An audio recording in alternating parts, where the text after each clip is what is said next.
The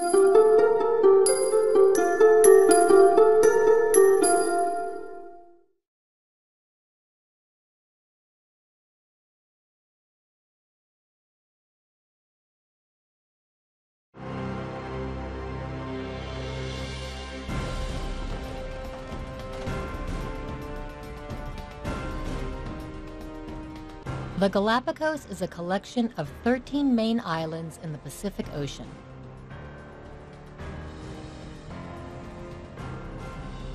They are 1,000 kilometers, or 600 miles, from the coast of Ecuador in South America. The Galapagos is famous for the animal species that live here. Because the islands are isolated, animals evolved into unique species that do not exist anywhere else in the world.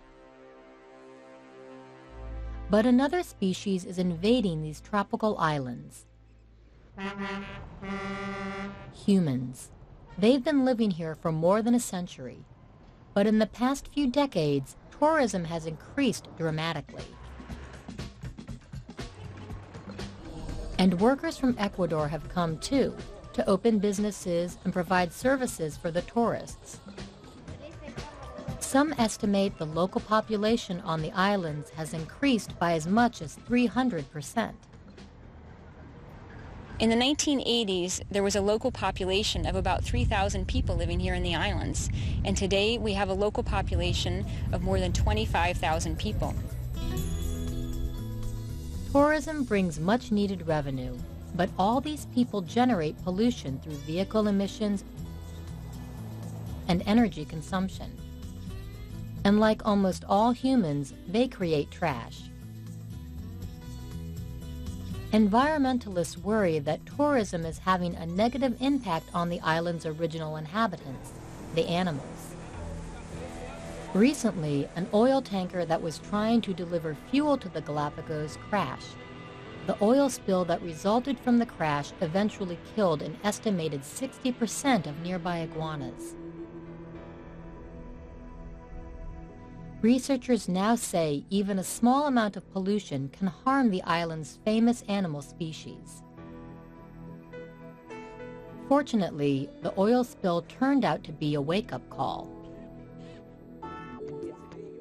Now, with a series of ambitious projects, environmentalists and corporations are working together with the Ecuadorian government to minimize human impact. The goal is to end the use of fossil fuels on the Galapagos in the next decade and to use only renewable, non-polluting energy. The goal is to make the islands green. For example, these modern oil tanks replace rusty older ones that were about to fall into the sea. Contaminants in the fuel are removed to reduce pollution. An ultra-modern gas station has barriers to contain leaks. There's an ambitious plan to convert boat engines to cleaner and more efficient engines, and to replace cars on the islands with low-emissions vehicles. A World Wildlife Fund recycling campaign is teaching islanders about the importance of preserving the natural beauty of their islands. For example, Lord Peña Herrera and her family have won a World Wildlife Fund award for reducing the amount of waste they produce. Not only us, but the whole community has to recycle, she says. It's to protect the environment. Almost everybody in our neighborhood does it now. Environmentalists say humans will continue to have an impact on the Galapagos, but local cooperation, combined with the help of international environmental organizations such as the World Wildlife Fund, may help to control the impact. There once were no people on these isolated islands, but now the world has arrived. Instead of ruining the Galapagos Islands, perhaps with a united effort, they will save them.